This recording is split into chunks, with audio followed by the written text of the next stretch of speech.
Vamos lá para o nosso texto de hoje. Abra aí a sua Bíblia em Números, no capítulo 14, no versículo 1. Nós vamos ler do 1 ao 12.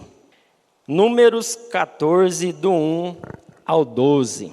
Números, capítulo 14, do 1 ao 18. Amém? Números 14, do 1 ao 12. Vou ler na versão NVT, que fala assim: Então toda a comunidade começou a chorar em alta voz e continuou em prantos a noite toda. Suas vozes se elevaram em grande protesto contra Moisés e Arão. Ah, se ao menos tivéssemos morrido no Egito, ou mesmo aqui no deserto, diziam. Porque o Senhor está nos levando para essa terra só para morrermos em combate? Nossas esposas e crianças serão capturadas como prisioneiros de guerra. Não seria melhor voltarmos para o Egito? E disseram uns aos outros: Vamos escolher um novo líder e voltar para o Egito. Moisés e Arão se curvaram com o rosto em terra diante de toda a comunidade de Israel. 2 dos homens que tinham feito o reconhecimento da terra, Josué, filho de Num, e Calebe, filho de Jefoné, rasgaram suas roupas e disseram a toda a comunidade de Israel: A terra da qual fizemos o reconhecimento é muito boa, e se o Senhor se agradar de nós, Ele nos levará em segurança até ela e a dará a nós. É uma terra que produz leite e mel com fartura. Não se rebelem contra o Senhor e não tenham medo dos povos da terra. Diante de nós eles estão indefesos. Não tem quem os proteja, mas o Senhor está conosco. Não tenham medo deles. Ainda assim, toda a comunidade começou a falar em apedrejar Josué e Calebe. Então a presença gloriosa do Senhor apareceu na tenda do encontro a todos os israelitas. E o Senhor disse a Moisés: Até quando esse povo me tratará com desprezo? Será que nunca confiarão em mim? Mesmo depois de todos os sinais que realizei entre eles, eu os deserdarei e os destruirei com uma praga. Então farei de você um povo ainda maior e mais poderoso do que eles. No versículo 23, no versículo 24, ainda aí no capítulo 14 de Números, diz assim: Jamais verão a terra que jurei dar a seus antepassados. Nenhum daqueles que me trataram com desprezo haverá. Meu servo Calebe, no entanto, teve uma atitude diferente dos demais. Permaneceu fiel a mim. Por isso eu farei entrar na terra da qual fez o reconhecimento. E os seus descendentes tomarão posse dela. Agora pula um pouquinho para frente aí em Josué, no capítulo 14, a partir do versículo 6. Josué, capítulo 14, versículo 6.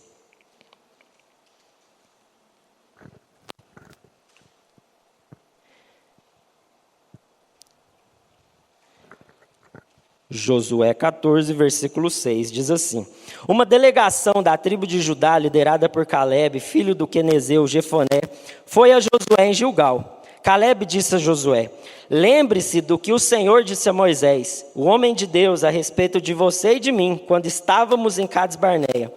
Eu tinha 40 anos quando Moisés, servo do Senhor, me enviou a Cades Barneia para fazer o reconhecimento da terra de Canaã. Eu voltei e lhe dei um relatório verdadeiro, mas meus irmãos israelitas que foram comigo assustaram o povo de tal maneira que eles se encheram de medo. De minha parte, segui o Senhor meu Deus de todo o coração. Por isso, naquele dia, Moisés me prometeu solenemente: a terra de Canaã, na qual você caminhou, será herança permanente para você e seus descendentes, pois você seguiu o Senhor meu Deus de todo o coração. Agora, como você vê, em todos esses 45 anos, desde que Moisés disse essas palavras, o Senhor me preservou como havia prometido, mesmo quando Israel vagava pelo deserto. Hoje estou com 85 anos, continuo forte como no dia que Moisés me enviou, e ainda posso viajar e lutar tão bem quanto naquela época. Portanto, dê-me a região montanhosa que o Senhor me prometeu. Você certamente se lembra de que enquanto fazíamos o reconhecimento da terra, descobrimos que os descendentes de Anak viviam ali em grandes cidades fortificadas. Mas se o Senhor estiver comigo, eu os expulsarei da terra, como o Senhor prometeu.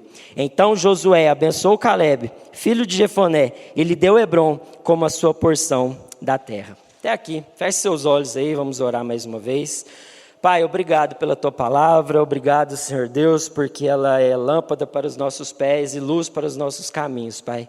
Que nessa noite ela possa iluminar a nossa mente, Senhor Deus, trazendo o entendimento correto, Senhor Deus, da Tua palavra, Senhor Deus. Que ela queime o nosso coração, Pai, para que ela encontre, Senhor Deus, um lugar de transformação, Senhor Deus, nas entranhas do nosso ser, Pai. E que ela nos dê, Senhor Deus, tudo aquilo que nós precisamos para colocar ela em prática no nosso dia a dia, Pai. Que nós não venhamos sair daqui, Senhor Deus, da mesma forma que nós entramos. Por isso, quebra toda a dureza do nosso coração, toda a indiferença, toda a apatia, Senhor Deus, e leva a nossa mente, o nosso coração cativo à Tua palavra, Senhor Deus, para que nós possamos, Senhor Deus, imergir, Senhor Deus, nela e sermos transformados a partir dela e enviados, Senhor Deus, para a missão que o Senhor tem colocado para cada um de nós aqui, Senhor Deus, na sua vida cotidiana, na sua vida rotineira, Pai. É a nossa oração, é o nosso clamor, no nome de Jesus. Amém. Amém. Irmãos, então, continuando sobre a nossa jornada do Antigo Testamento, nós estamos aí passando pelos principais textos, personagens, histórias do Antigo Testamento. E na semana passada nós falamos a respeito dos espias que foram verificar a terra prometida. E nós vamos continuar essa jornada, nós vamos continuar essa história a partir desse momento em específico. Então aqui eu dividi, essa palavra em algumas partes, e a primeira delas é a gente fazer esse resumo a respeito de como foi essa espionagem na terra prometida. No segundo momento a gente vai falar como as pessoas receberam aquele relato a partir dos espias que foram até ali, e como que Josué e Caleb, eles permaneceram firmes com tudo isso, e como eles foram aí habilitados, vamos falar assim, para receber a promessa de Deus a partir daquilo que eles receberam como um relatório daquela terra prometida. E por fim, o que nós podemos aprender com Josué e Caleb ao longo dessa jornada aí de perseverança diante daquilo que foi a promessa de Deus e a sua recompensa. Então, na semana passada, nós falamos a respeito dessa ida de 12 homens que foram escolhidos ali, dos 12 homens líderes ali das tribos de Israel, para espionar a terra prometida, para verificar como era aquela terra que Deus havia prometido. A Canaã, aquela terra em que Moisés havia falado que Deus daria para aquele povo, a partir do momento em que eles saíram de uma condição de escravos no Egito, e Deus estava os conduzindo para uma terra nova, para uma nova realidade. E um detalhe importante nessa história, que está lá em Deuteronômio 1:20, é que o povo é que pediu para que Moisés levantasse homens para que eles pudessem ir espionar aquela terra. Em Deuteronômio 1:22, 23, diz assim, então todos vocês vieram e me disseram, primeiro enviemos espiões para que façam o reconhecimento da terra para nós. Eles recomendarão o melhor caminho e indicarão em quais cidades devemos entrar. A ideia me pareceu boa, por isso eu escolhi 12 espiões, um de cada tribo. Então aqui nós partimos de um início aonde aquele povo de coração duro, de um entendimento incrédulo a respeito daquilo que era a promessa de Deus, começa a pressionar Moisés e a pedir que Moisés pudesse enviar alguns homens para que eles pudessem espionar, verificar, reconhecer se aquela terra realmente existia, se aquela terra realmente era boa, se aquela terra realmente era tudo aquilo que Moisés havia dito. Então Deus, ele permite que esse pedido do povo fosse atendido. Moisés ora ao Senhor e Deus permite, fala, não, Moisés, beleza, permite que aquele povo vá, que eles verifiquem a terra, levante aí 12 homens, como eles estão solicitando, e deixe com que eles vão até aquele lugar e vejam se de fato a minha promessa ela é verdadeira. E Deus, na sua soberana e infinita vontade e sabedoria, já sabia o resultado que iria levar a essa espionagem. O Senhor, na sua soberania infinita, Ele já sabia aonde o relatório daqueles homens e como aqueles homens iriam olhar a terra, como eles iriam voltar, como eles iriam falar a respeito daquela terra, como isso iria revelar, no fundo, a incredulidade do coração daqueles homens, que estavam incrédulos a respeito da promessa de Deus. Apesar deles terem visto todos os milagres que Deus realizou para libertar aquele povo de uma condição de escravos no Egito, apesar de terem visto o mar se abrir na sua frente, apesar de terem visto o pão cair do céu, a água sair da rocha, tudo isso não adiantou para aquele povo, para que eles pudessem o quê? Confiar na palavra de Deus. E aí eles queriam fazer uma prova. Não, vamos lá. Vamos ver se essa terra de fato é boa. E aí Moisés levanta esses homens vão, a gente vai ver ali no versículo 18 e no versículo 20, que eles passaram 40 dias espionando aquela terra. Passaram 40 dias observando e levantando um relatório, segundo o qual aquilo Moisés havia pedido para que eles pudessem verificar. Se a terra era boa, quem morava ali, qual que era o tamanho dela, o que tinha de bom naquela terra. Então eles foram com todo um questionário pronto para poder responder, anotar e trazer de volta ali para Moisés e todo o povo, então, saberem como era aquela terra. Eles passam 40 dias espionando, verificando, olhando aquela terra. E desses 12 espias, apenas 2, que foi aí Josué e Caleb, eles foram os únicos a trazer um relatório positivo sobre aquela terra. Os outros 10 trouxeram um relatório negativista, vamos falar assim. Eles olharam apenas os pontos negativos, olharam sobre os gigantes, olharam sobre a condição daquela terra, que eles não iriam conseguir avançar, vencer, tomar posse daquela terra. Então apenas 2 homens dos 12 voltaram e passaram um relatório bom para todo o povo de Israel. Olharam para tudo aquilo que viram e disseram: não, aquela terra é boa, ela mana leite e mel, apesar dos gigantes, apesar de tudo aquilo que nós vimos ali, que porventura vai dificultar a nossa entrada, aquela terra é boa.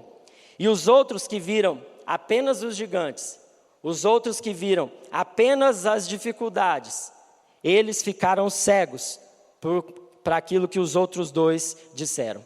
De tal forma que aquele relatório dos 10 influenciou toda a Israel. Aqueles 10 homens foram tão pessimistas nos seus relatórios, que a influência positiva de Josué e Caleb não adiantou naquele primeiro momento para convencer o povo de que aquela terra de fato era boa. E diante disso tudo, aqui eu separei 3 pontos para a gente poder observar o que aconteceu com um pouco mais de detalhes, para a gente poder entender e começar a linkar isso com a nossa realidade hoje, com a nossa vida. E a primeira delas é que essa notícia, um relatório ruim, contaminou todo o povo.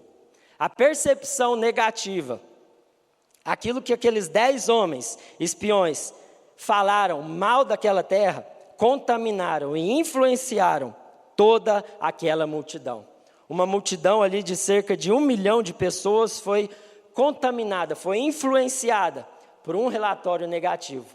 E não adiantou Caleb e Josué falar que aquela terra era boa, que isso mudou toda a condição, todo o pensamento daquele povo a respeito da promessa de Deus. E ao invés de apenas 10 incrédulos, ao invés de apenas 10 homens que estavam vendo apenas os pontos negativos daquela terra, agora era uma multidão que via aquela terra como algo impossível de ser conquistado. E a gente vê isso ali em Números 13, no versículo 32, que diz assim, então espalharam entre os israelitas um relatório negativo sobre a terra, dizendo: a terra que atravessamos ao fazer o reconhecimento, devorará quem for morar lá. Todas as pessoas que vimos são enormes. Vimos até gigantes, os descendentes de Anak. Perto deles, nos sentimos como gafanhotos. E também era assim que parecíamos perto deles. Então aquela notícia se espalhou entre os israelitas. Aquela notícia correu entre o povo e todo o povo ficou com medo. Todo o povo ficou receoso a respeito daquela terra. E como consequência disso, veio o juízo de Deus. Como consequência da incredulidade daquele povo, o Senhor pune aquele povo com uma peregrinação de 40 anos pelo deserto. Uma distância que era aproximadamente de 425 quilômetros, que levaria alguns dias, algumas semanas, alguns meses, dependendo ali das condições e do ritmo que eles andassem, demorou o quê? 40 anos. Mas isso aconteceu como um juízo de Deus, porque aquele povo não acreditou e não creu que aquela terra era boa, que aquela terra era prometida, que aquela terra eles iriam tomar posse, apesar dos gigantes que moravam ali, apesar das condições que eles viram num primeiro momento. Aquele povo sofreu o juízo de 40 anos, peregrinando pelo deserto, para que aquela geração que não creu, todos morressem, para que os filhos deles, então, pudessem entrar naquela terra e desfrutar da promessa de Deus. O segundo ponto é que, novamente, eles pedem para voltar para o Egito. Diante dessa condição, diante desse relatório que eles passam, a galera pede para eles voltarem para o Egito. Olha que louco! Como que a incredulidade cegou o coração daqueles homens e daquelas mulheres. Números 14, 1 e 4 diz assim: Então toda a comunidade começou a chorar em alta voz e continuou em prantos a noite toda. Suas vozes se elevaram em grande protesto contra Moisés e Arão. Ah, se pelo menos tivéssemos morrido no Egito, ou mesmo aqui no deserto, diziam. Porque o Senhor está nos levando para essa terra só para morrermos em combate? Nossas esposas e crianças serão capturados como prisioneiros. Não seria melhor voltarmos para o Egito? E disseram uns aos outros: Vamos escolher um novo líder e voltar para o Egito. Olha que afronta. Além deles quererem voltar para o Egito, além deles quererem morrer no Egito, morrer no deserto, eles ainda pedem um novo líder. Eles ainda pedem uma outra pessoa para liderar eles numa expedição de volta à escravidão, de volta ao Egito. Então, diante de um relatório ruim, olha o que aconteceu. A galera desejou ser escravo novamente. A galera desejou morrer do que enfrentar, do que seguir adiante daquela promessa que Deus tinha estabelecido. Eles preferiram viver como escravos no Egito novamente. Eles preferiram morrer, literalmente, no deserto ou no Egito, do que dar um passo de fé e confiar na promessa de Deus para a vida deles. E além disso, eles queriam levantar um novo líder para que pudesse fazer essa viagem de volta. Porque ao receber essa notícia de que a terra havia gigantes e tinha todas as dificuldades ali, eles não queriam mais avançar, mas eles começaram a querer um novo líder para voltar ao Egito. Olha como a incredulidade faz no coração do homem. Preferem morrer, preferem viver como escravos do que enfrentar uma nova realidade, do que confiar nas promessas de Deus. Aquele povo preferiu algo absurdo do que simplesmente confiar e continuar andando segundo aquilo que era a promessa de Deus. E por último, quando toda essa situação estava um verdadeiro caos, aonde no texto vai falar que eles queriam até apedrejar Josué e Caleb, 4 homens intercedem a favor do povo. Apesar de toda a desonra que Moisés e Arão haviam sofrido, apesar de toda a revolta que o povo havia se levantado contra aqueles líderes, apesar da tentativa de apedrejamento de Moisés e Arão, apesar de todo o esquecimento da promessa de Deus para aquele povo, Moisés, Arão, Josué e Caleb intercedem a favor do povo. Números 14, do 5 ao 8, vai falar esse momento. Moisés e Arão se curvaram com o rosto em terra diante de toda a comunidade de Israel. 2 dos homens que tinham feito o reconhecimento da terra, Josué e Calebe, rasgaram as suas vestes e disseram a toda a comunidade: a terra da qual fizemos o reconhecimento é muito boa. E se o Senhor se agradar de nós, Ele nos levará em segurança até ela e dará a nós. É uma terra que produz leite e mel com fartura. Não se rebelem contra o Senhor e não tenham medo dos povos da terra. Diante de nós eles estão indefesos. Não tem quem os proteja, mas o Senhor está conosco. Não tenham medo deles. Então, apesar de tudo isso, de todo esse contexto, aqueles 4 homens rasgaram as suas vestes ali como um sinal de arrependimento e começaram a clamar ao Senhor para que tivesse misericórdia daquele povo, porque eles não sabiam o que eles estavam pedindo. Eles não tinham dimensão das coisas que eles estavam falando por conta da sua incredulidade, por conta da sua cegueira espiritual. Eles não tinham noção daquilo que eles estavam pedindo. Então esses 4 homens se colocam diante de Deus em favor do povo, apesar do povo, clamando para que Deus tivesse misericórdia deles e lembrando o povo da promessa que Deus tinha feito. Isso tudo fala a respeito de nós.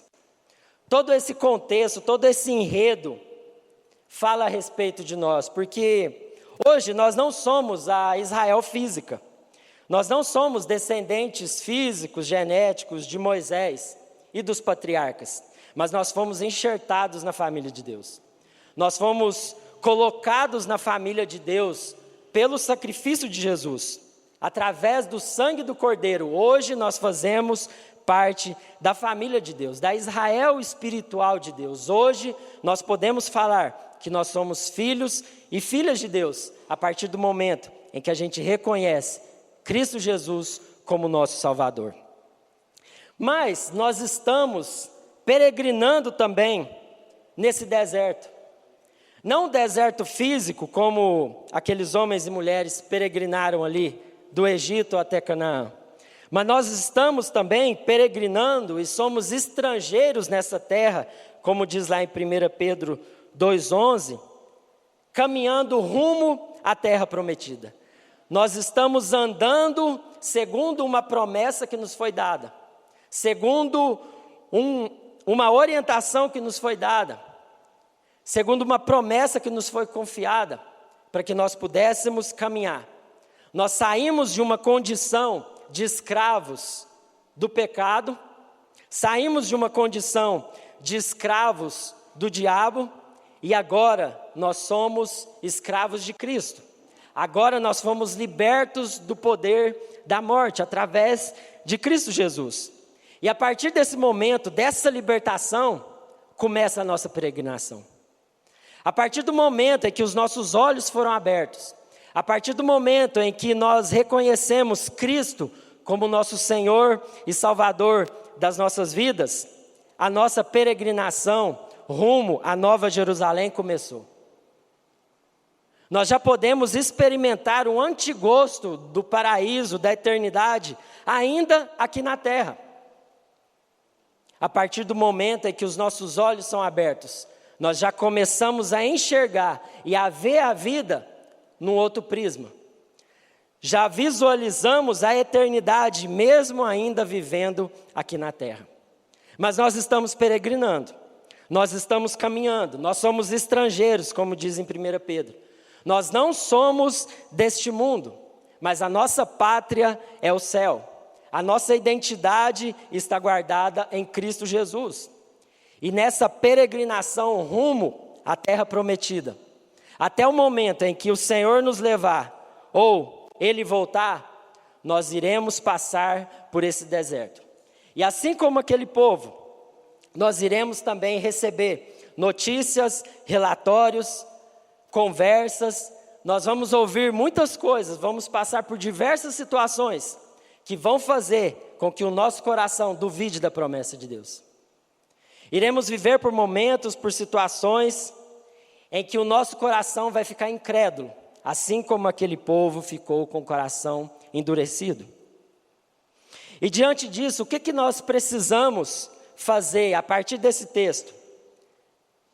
O que nós precisamos nos lembrar a partir dessa história, para que nesse intervalo de peregrinação até a terra prometida, a nova Jerusalém espiritual, como nós vamos permanecer fiéis a Deus? Como nós iremos permanecer com o coração fixos em Jesus, mesmo vivendo e atravessando o deserto?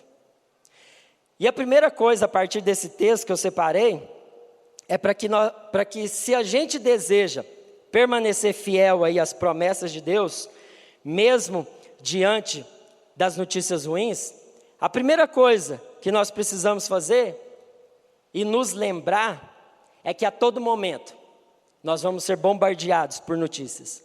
A todo momento a nossa mente, o nosso coração, os nossos olhos vão ser bombardeados por comentários de todo tipo, por notícias, por relatórios que vão trazer em nós medo, desespero, angústia, ansiedade.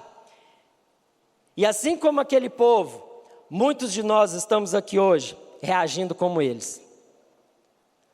Muitos de nós aqui, ao recebermos uma notícia, um relatório, ao enfrentarmos uma situação, nós estamos chorando desesperadamente, dia e noite, e pedindo muitas vezes para voltar para o Egito, e pedindo muitas vezes para morrer, porque nós deixamos de crer nas promessas de Deus para a nossa vida.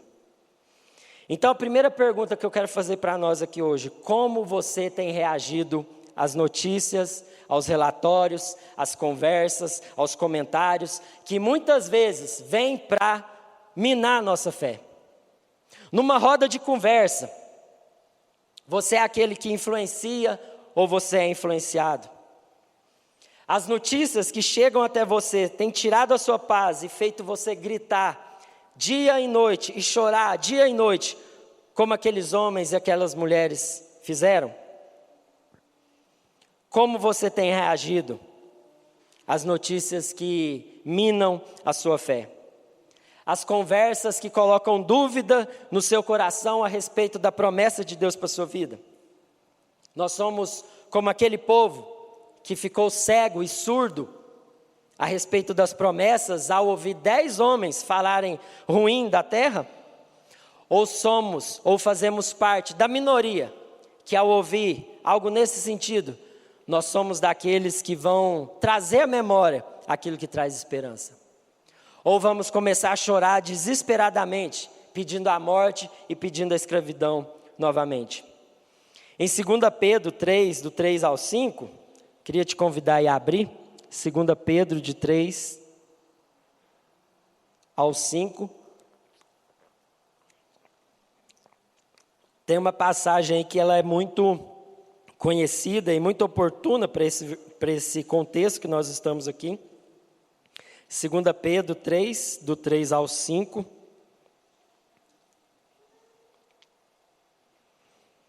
Já é um spoiler daquilo que nós iríamos também viver, e eles também viveram. A partir do versículo 3: acima de tudo, quero alertá-los de que nos últimos dias surgirão escarnecedores que zombarão da verdade e seguirão os próprios desejos, dizendo: o que houve com a promessa que ele voltaria? Desde antes do tempo de nossos antepassados, tudo permanece igual como desde a criação do mundo. Eles se esquecem deliberadamente que Deus, por sua palavra, há muito tempo criou os céus e a terra, que fez surgir em meio às águas. Logo, amados, não se esqueçam disso. Para o Senhor, um dia é como 1000 anos, e 1000 anos como um dia. Na verdade, o Senhor não demora em cumprir sua promessa, como pensam alguns. Pelo contrário, Ele é paciente por causa de vocês. Não deseja que ninguém seja destruído, mas que todos se arrependam. Contudo, o dia do Senhor virá como ladrão. Os céus desaparecerão como um terrível estrondo, e até os elementos serão consumidos pelo fogo, e a terra e tudo que nela há serão expostos. Visto, portanto, que tudo ao redor será destruído, a vida de vocês deve ser caracterizada por santidade e devoção. esperando o dia de Deus e já antecipando a sua vinda. Portanto, amados, enquanto esperam que essas coisas aconteçam, esforcem-se para levar uma vida pacífica, pura e sem culpa aos olhos de Deus. E lembrem-se de que a paciência de nosso Senhor permite que as pessoas sejam salvas. Foi por isso que o nosso amado irmão Paulo lhes escreveu com a sabedoria que lhe foi concedida. Então, meus irmãos, já tem esse spoiler de que nós seremos zombados. Aonde está a promessa? Aonde está o seu Deus que falou que iria voltar e até hoje nada? E nós vivemos isso na nossa realidade. Muitas vezes aí nas conversas que temos com pessoas que não são cristãs, no nosso trabalho, na nossa escola, na nossa faculdade, na nossa família, quantas vezes nas conversas existe uma zombaria de quem nós somos em Cristo Jesus? E qual tem sido a nossa reação? Você é daquele, como Josué e Caleb, que lembra das promessas, ou você é daquele que vai com a opinião de todo mundo? Você é quem influencia, ou você é aquele que é influenciado pelos outros? Então tome cuidado, porque para permanecer fiel à promessa de Deus, é necessário que eu e você vivamos uma vida de devoção, de santidade. Porque caso contrário, nós seremos influenciados por todo tipo de notícia, por todo tipo de comentário. E isso vai fazer com que a gente entre em pânico, em crise, assim como aquele povo entrou ali. E segundo, não desanime a ponto de querer voltar à velha vida. Muitos de nós estamos aí desejando voltar à antiga vida, porque nós estamos achando difícil demais viver essa nova vida que Deus nos prometeu. Assim como aquele povo desejou voltar para o Egito, assim como aquele povo ficou cego, surdo a respeito das promessas de Deus para a vida deles, muitos de nós também estamos nessa condição ainda hoje. Estamos desanimados, cansados e muitas vezes pensando em voltar para a antiga vida que a gente levava antes. Porque quando a gente olha para frente, nós vemos os gigantes, nós vemos as dificuldades, nós vemos os problemas e muitas vezes não achamos forças necessárias para enfrentar todos eles e tomar posse daquilo que é a promessa de Deus para a nossa vida. E você tem pensado em desistir. E você tem pensado em voltar atrás, em viver a antiga vida, em ser escravo do pecado novamente.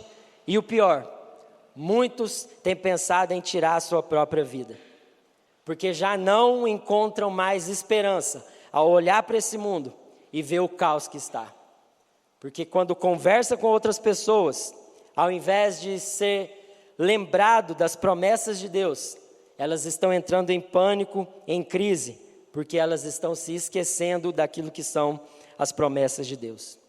Agora pensa, Josué e Caleb, eles perseveraram nessa promessa. O texto diz ali que foi 45 anos depois que aquele episódio ali do relatório da revolta aconteceu. Eles ainda tiveram que, vamos falar assim, pagar o sapo de andar por mais 40 anos no deserto por conta da incredulidade do resto da galera. Pensa você nessa situação, o que você ia fazer? Pensa você tendo que andar por 40 anos, uma jornada, uma viagem que levaria dias, semanas ou até meses. Você ter que andar por 40 anos por algo que você não foi responsável. Muitos de nós iríamos desistir. Muitos de nós iríamos chutar o pau da barraca, como diz, e ia falar, eu vou viver minha vida, não quero saber disso mais não. Eu não vou pagar o sapo por esse povo, eu vou voltar à minha antiga vida, eu vou viver a minha vida. E muitos estão assim hoje. Muitos estão desistindo de caminhar, muitos estão desistindo de persistir na promessa de Deus, naquilo que é a nova Jerusalém, que Deus tem colocado para nós como alvo, para que nós possamos continuar a andar, a caminhar, porque já não encontramos mais esperança. Já não encontramos mais motivação nenhuma para continuar, porque ao olhar para o nosso redor, nós só vemos destruição, nós só vemos notícias ruins que vão minando a nossa fé. Mas essa noite, assim como lá em Lamentações 3, do versículo 18 ao 21, o Senhor está dizendo para mim e para você: então disse eu, já pereceu a minha glória, como também a minha esperança no Senhor. Às vezes você está aqui essa noite, a sua esperança no Senhor já se foi, já pereceu com o tempo. E aí ele diz no versículo 19: lembra-te da minha aflição e do meu pranto, do abismo, do absinto e do veneno. Minha alma continuadamente os recorda e se abate dentro de mim. Muitas vezes o seu coração essa noite aqui está abatido, está sem esperança, está moído pelas dificuldades, pelas notícias, pelas conversas. Mas o Senhor essa noite está dizendo para mim e para você, no versículo 21, quero trazer à memória o que pode me dar esperança. Então, apesar de todo o diagnóstico, apesar de todo o relatório, apesar de todas as conversas que muitas vezes você está ouvindo, essa noite o Senhor está nos lembrando, está fazendo com que a gente traga à memória aquilo que pode trazer esperança. É por isso que domingo a domingo, de pequeno grupo a pequeno grupo, de encontro a encontro, de conversa a conversa com os nossos irmãos, nós somos levados a lembrar da nossa esperança eterna. É por isso que o isolamento, é por isso que a falta de comunhão, ela nos leva à morte espiritual, à frieza espiritual. Porque continuadamente, quando os irmãos se encontram, o Senhor derrama a vida. O Senhor derrama um renovo, o Senhor traz à memória aquilo que traz esperança. E quando você encontra com seus irmãos, você que está olhando apenas uma perspectiva terrena, apenas uma perspectiva humana, assim como aqueles 10 espias estavam olhando para aquela terra, assim às vezes você está hoje, olhando para a sua condição de vida apenas na perspectiva desse mundo. E vendo que não tem esperança, e vendo que não tem nenhuma saída, e vendo que você não vai ter forças para vencer, porque você está olhando apenas para a força do seu braço. Você está olhando apenas para as suas habilidades, para as suas competências, para o seu networking, para aquilo que você consegue fazer. Mas essa noite o Senhor está te chamando, está convidando a mim e a você a olhar como Josué e Caleb olharam para aquela terra, com olhos de fé. A olhar para as promessas de Deus e ser enchido, preenchido com a força que vem do Senhor, com o ânimo que vem do Senhor. E por último, eu queria convidar a banda para subir, para a gente encerrar. Ao invés de você ser aquele que vai ser influenciado, seja aquele que vai influenciar. Em Salmos 1, do 1 ao 2, diz assim, como é feliz aquele que não segue o conselho dos ímpios, não imita a conduta dos pecadores. Pelo contrário, a sua lei, o seu prazer está na lei do Senhor, e nela medita de dia e de noite. Como é feliz aquele que não segue o conselho dos ímpios. Então que você e eu sejamos desses, que não sigam nas ideias da maioria. Não seja aquele que vai ser levado pela opinião dos outros, mas seja uma pessoa convicta da sua identidade e do seu chamado em Cristo Jesus. Seja uma pessoa que medita na lei de dia e de noite, para que assim o seu coração e a sua mente esteja blindada de todo o dardo inflamado do inferno, que vem para tentar roubar a promessa de Deus para a minha e para a sua vida.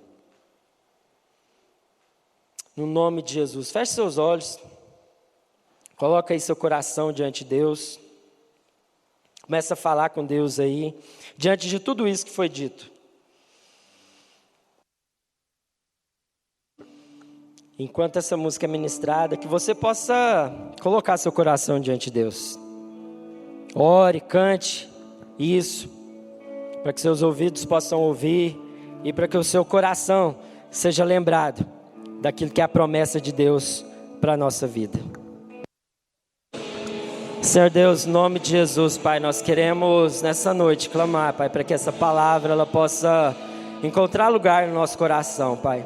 A nossa oração, Pai, essa noite é para que, se existe alguém aqui, Senhor Deus, com o coração incrédulo, Senhor Deus, a respeito das suas promessas, nós queremos, Senhor Deus, lembrar, trazer à memória aquilo que traz esperança de que o Senhor é fiel para cumprir aquilo que o Senhor prometeu. O Senhor irá voltar, o Senhor irá nos resgatar, o Senhor irá nos libertar de forma completa, irá nos redimir, Senhor Deus, de todas as coisas, Pai.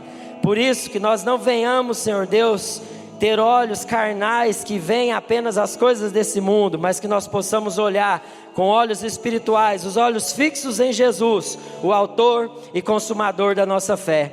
Por isso, no nome de Jesus, que o Senhor encha cada um aqui, Senhor Deus, com Teu Espírito Santo, Senhor Deus, com ânimo, com coragem, com ousadia, Senhor Deus, com a paz que excede todo entendimento, Senhor Deus, e que o Senhor venha tirar, Senhor Deus, todo o senso, Pai, de achar que eles vão conseguir por seu próprio mérito, pela sua própria capacidade, pela sua própria força, mas que nós venhamos nos lembrar, Senhor Deus, de que nós só conseguimos pela força que vem do Senhor, Pai.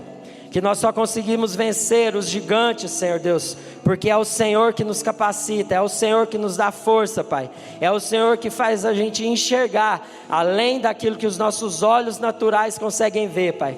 Por isso, no nome de Jesus, Pai, que o Senhor derrame, Senhor Deus, ânimo sobre a vida de cada um que está aqui. Derrama perseverança, para que nenhum venha ficar pelo caminho, para que nenhum venha querer voltar a viver a velha, antiga vida, Senhor Deus, e para que nenhum venha querer desistir no meio do caminho, Senhor Deus. Eleva os nossos olhos, Senhor Deus, para os montes. De onde virá o nosso socorro? O socorro vem do Senhor, que fez os céus e a terra. Pai, que nós venhamos olhar além daquilo que os nossos olhos conseguem ver, Pai.